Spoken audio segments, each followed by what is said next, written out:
Dans l'actualité de ce vendredi soir, les activités des démembrements de la Commission électorale nationale indépendante CENI sont suspendues pour compter du 10 décembre. Précision sur le sujet dans un instant.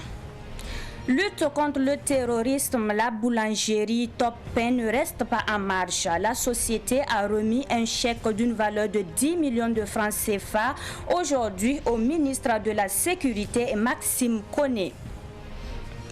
Et puis, des femmes déplacées internes dévoilent leur savoir-faire au terme d'un mois de formation à Ouagadougou. Elles sont spécialisées dans les métiers de l'artisanat qui constituent aujourd'hui leur gagne-pain. On voit cela bientôt. C'était les principaux titres de cette édition. Bonsoir à tous et bienvenue si vous nous rejoignez sur Savane TV. Pour débuter, les activités des démembrements de la Commission électorale nationale indépendante CENI sont suspendues pour compter du 10 décembre 2021. Cette suspension concerne les activités des commissions électorales provinciales CEPI, communales CECI et d'arrondissement CIA. C'est l'information résumant l'arrêté en date de ce jour du président de la CENI, Élisée Ouédraogo. Nous poursuivons avec le personnel de la boulangerie Top Pain a remis un chèque d'une valeur de 10 millions de francs CFA au ministère de la Sécurité. Ce geste est une contribution de cette société dans la lutte contre le terrorisme. La remise du chèque a eu lieu aujourd'hui à Ouagadougou en présence d'Abdoulaye Kinda. C'est Maxime Koné, ministre de la Sécurité, qui a reçu de la main du personnel de la boulangerie Top Pain un chèque de 10 millions de francs CFA, une somme pour soutenir l'effort de guerre contre le terrorisme. Étant une société, il faut un environnement de sécurité et sain pour pouvoir exercer nos activités. Raison pour laquelle nous avons jugé nécessaire une obligation de notre part de pouvoir apporter également notre soutien pour lutter contre l'insécurité au Burkina Faso. Notre soutien était arrêté à une somme de 10 millions. Ce geste du personnel de la boulangerie Top Pain est un appel à d'autres personnes afin qu'elles emboîtent le pas, selon Sylvestre Zouanga. Tout Burkinabé, pour nous, a l'obligation d'apporter par ses actions concrètes sur le terrain afin qu'ensemble nous puissions lutter pour notre République, le Burkina Faso. Les forces de l'ordre qui sont sur le terrain, également c'est leurs apports. Nous également qui bénéficions de la sécurité pour pouvoir vivre, c'est de notre obligation de le faire.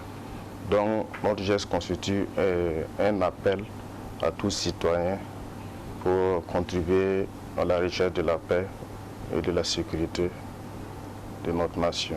Pour le ministre de la Sécurité, Maxime Koné, l'action est louable et va en droite ligne avec le message du président du Faso qui appelle à l'union dans la lutte contre le terrorisme. L'heure n'est ni au marcha ni au cassa. La démission de Roch Kaboré ne résout pas le problème du terrorisme.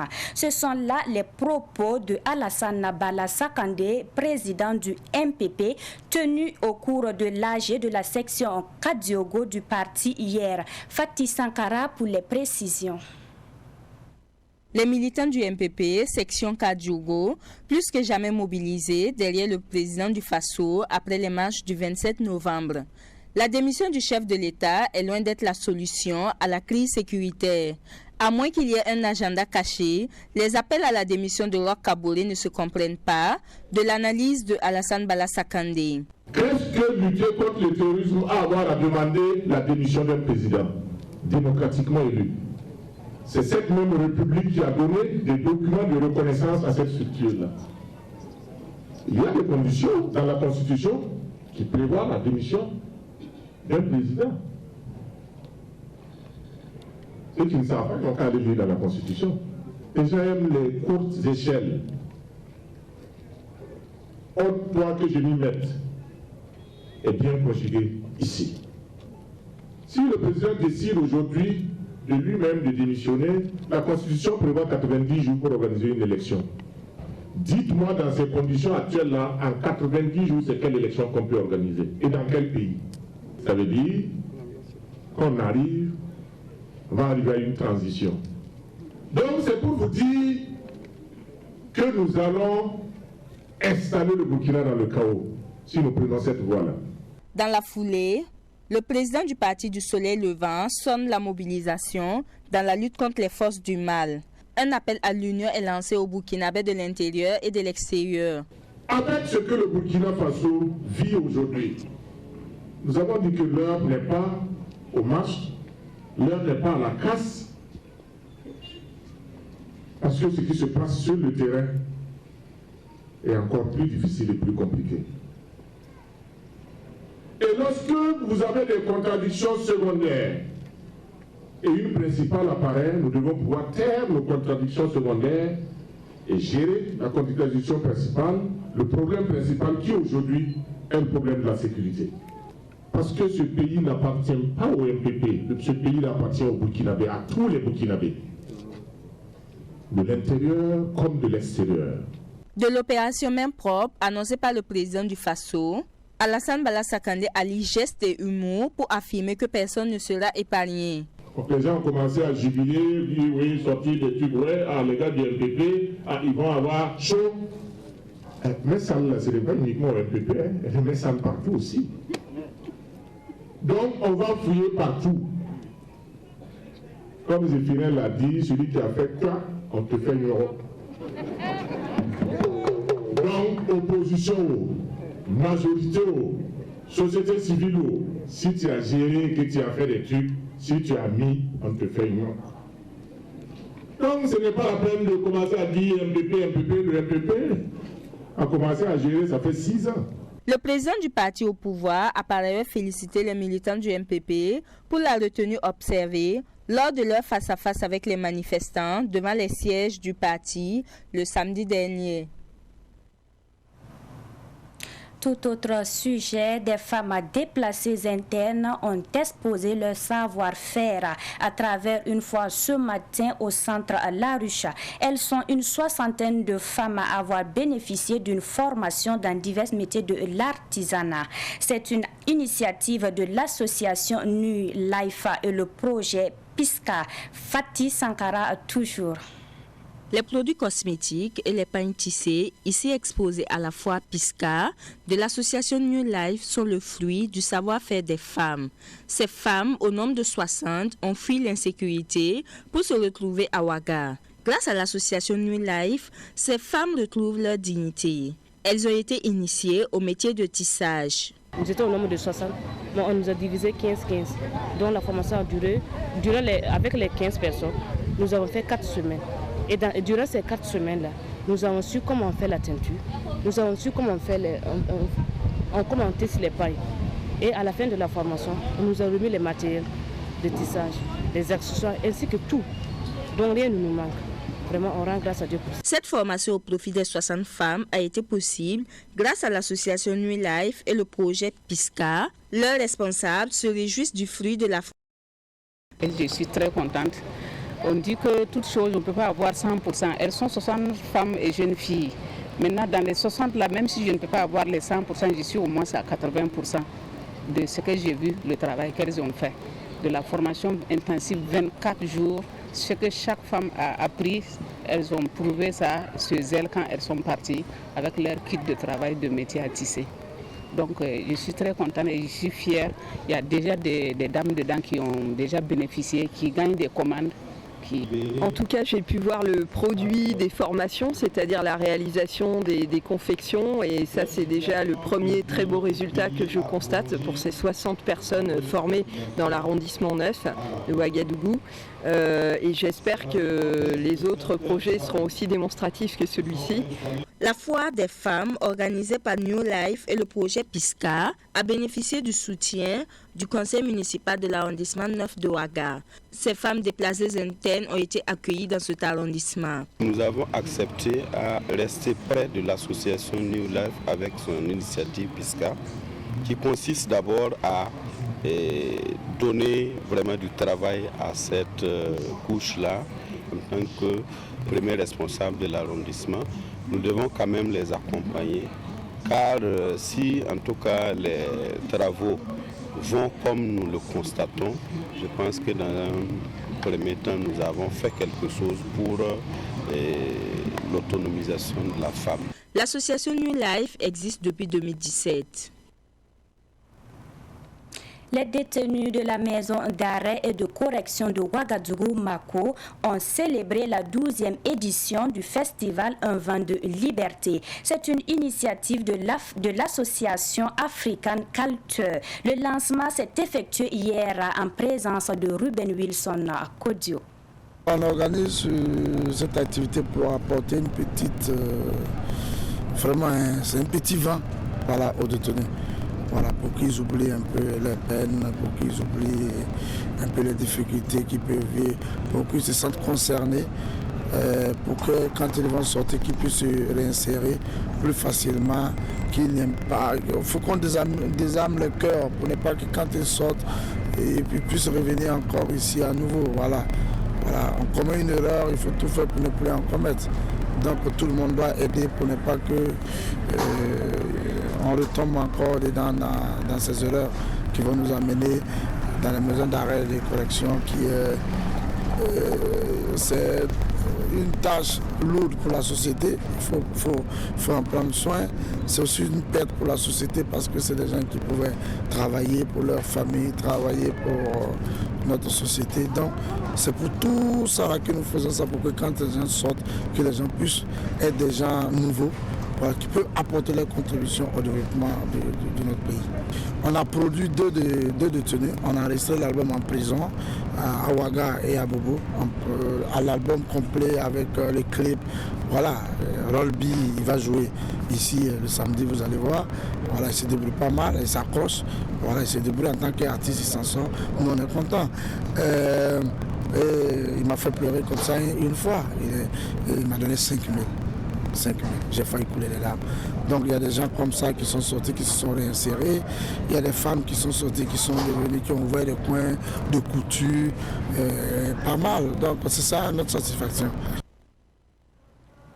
La 16e édition du festival Ciné Droit Libre s'ouvre demain à Ouagadougou sous le thème « Quel futur pour nos enfants ». En plus des films engagés au programme, il y a la comédie musicale Le Syndrome de la Pintade de Cherche Aimé Koulibaly et de l'artiste Smokey. Denise Koulibaly et Pakisba Mariam Ouedraogo ont assisté à la répétition de cette comédie musicale. Suivant.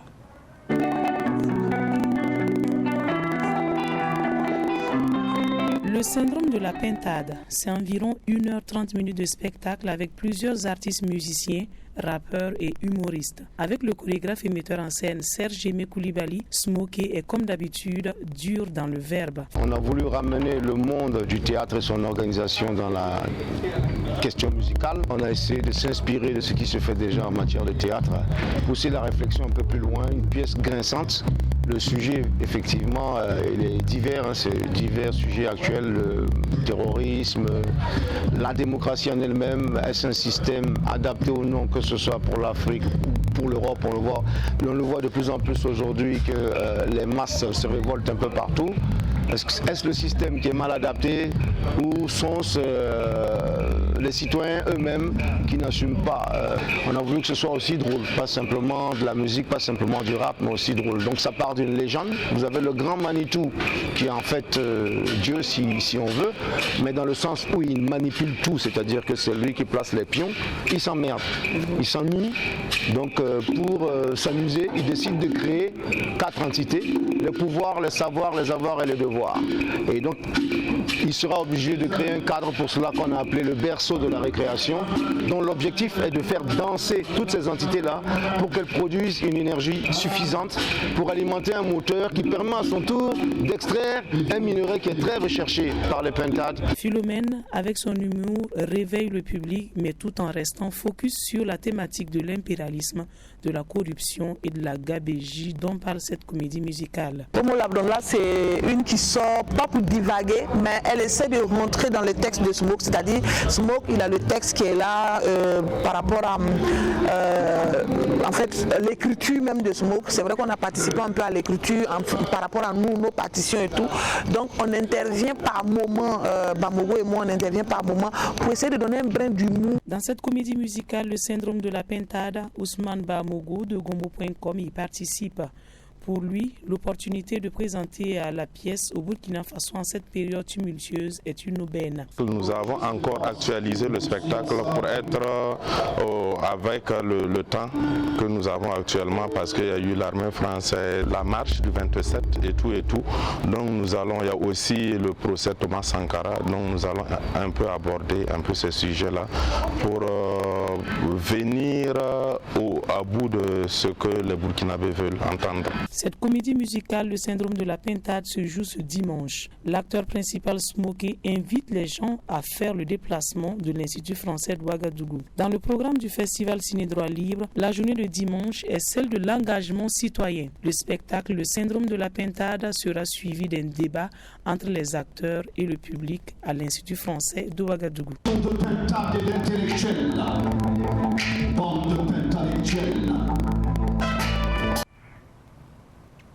La télévision du Royaume des Cieux Impact TV célèbre cette année ses 11 ans d'existence. Pour l'occasion, de nouveaux changements ont été opérés. Les responsables de la télévision étaient face à la presse ce matin. Micheline Zongo y était. Ces 11 ans de la télévision, Impact TV se célèbre avec de nouveaux défis selon les premiers responsables de la chaîne. Tout d'abord, le logo a connu un changement. Le logo, d'abord, il y a la typographie Impact qui reste et qui demeure. Impact parce que tout simplement, le promoteur, en créant sa chaîne, a voulu apporter de la transformation dans la vie des téléspectateurs et cette transformation se fait que par l'enseignement de la parole de Dieu. Et nous avons estimé que la parole de Dieu ne peut pas avoir de l'impact dans la vie des fidèles sans la puissance du Saint-Esprit. Et donc, lorsque vous regardez le logotype, vous voyez que sur le I, il y a l'orange, la couleur orange, et également il y a une flamme, là où le TV est logé, il y a une flamme. Ça symbolise également pour nous la créativité, parce que nous sommes dans un domaine qui est la télévision. Et également, il y a la couleur bleue. La couleur bleue qui symbolise pour nous le calme et la confiance dans un monde qui est tourmenté avec tout ce que nous entendons, les bruits de guerre, avec la pandémie de la Covid-19. Et dans ce monde tourmenté, il y a un message d'espoir que nous livrons à travers nos productions, à travers nos émissions. En plus du changement de logo, la grille des programmes connaît aussi un réaménagement. Une dizaine d'émissions vont être diffusées à compter de ce mois de décembre. Dans la grille, il y a de nouvelles émissions qui s'ajoutent parce que nous sommes engagés dans une dynamique de diversification de nos contenus. Parce que quand on parle de chaîne confessionnelle, tout de suite, les gens voient l'aspect religieux, l'aspect prédication, l'aspect enseignement, ce qui est somme toute normal parce que nous sommes d'abord confessionnels, nous avons des valeurs que nous prenons. Mais la diversification touche donc à de nouvelles émissions que nous avons initiées comme tenue de sport, parce que le sport intéresse tout le monde, des émissions de santé dans lesquelles on ne parle pas des religions, mais on parle des questions de santé et toutes les populations, tout le monde est intéressé par ce genre de questions. Il y a également une émission d'actualité qui s'intitule Actu 7, qui est une émission de décryptage, d'analyse. À l'issue de la célébration de ces 11 ans, le défi fondamental de cette chaîne demeure la régularité et la qualité de ses productions, a confié son directeur général. Face à la recrudescence de la maladie à coronavirus et la réouverture des frontières, le ministre de la Santé, Charles Ouedraogo, a fait le point de la maladie et a annoncé une campagne de vaccination du 15 au 23 décembre prochain. Daouda Yameogo nous fait le résumé. Le ministre de la Santé, professeur Charles Ouedraogo, a annoncé une campagne de vaccination prévue du 15 au 23 décembre prochain.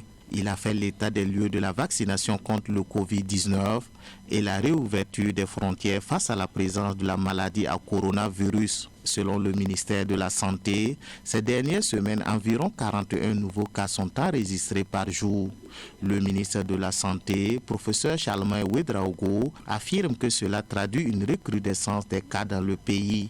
Du 1er septembre au 28 novembre 2021, le ministère a enregistré 289 cas graves avec 100 personnes décédées. Charlemagne Ouedraogo a indiqué qu'on observe moins de personnes vaccinées faisant des formes graves ou décédant de la maladie. D'où cette campagne de vaccination afin de réduire le nombre de formes graves et de décès. La vaccination concerne la région du centre-ouest, le centre, les hauts bassins et le sud-ouest. La population cible est de 18 ans et plus.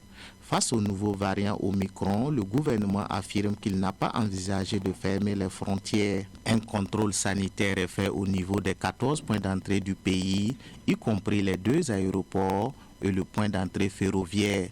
Les passagers sont invités à mettre en œuvre les mesures barrières recommandées par le ministère de la Santé.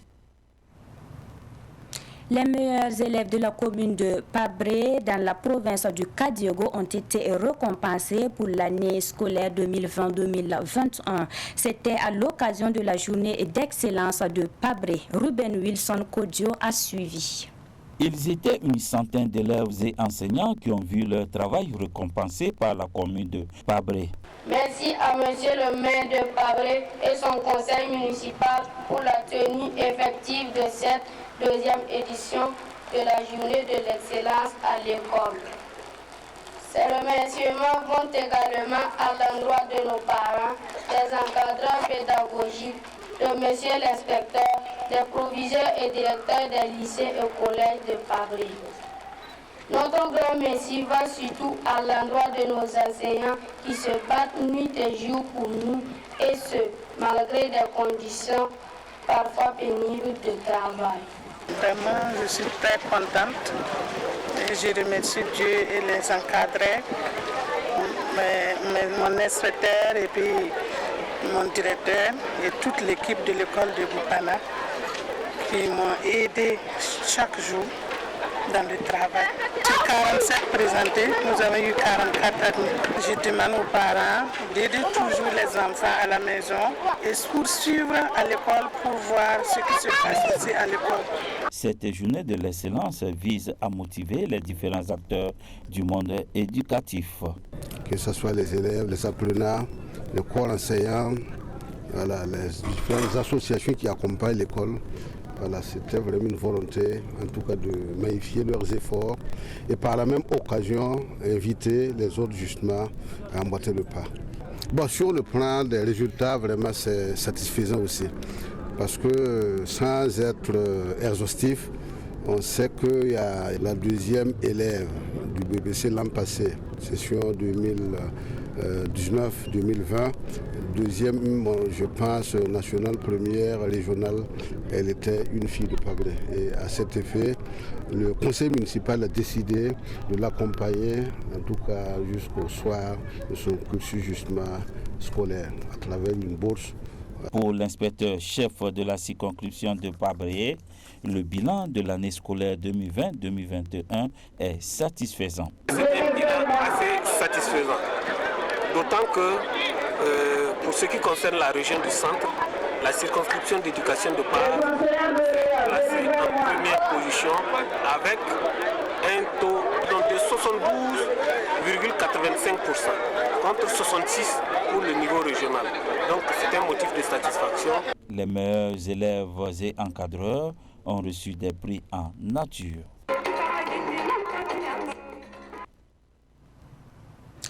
Et c'est la fin de cette édition. J'ai été ravie de vous l'avoir présentée. Merci encore pour votre fidélité renouvelée. Restez avec nous pour le journal La langue nationale Morée à 19h45 avec Alphonse Ouedraogo. Bonsoir.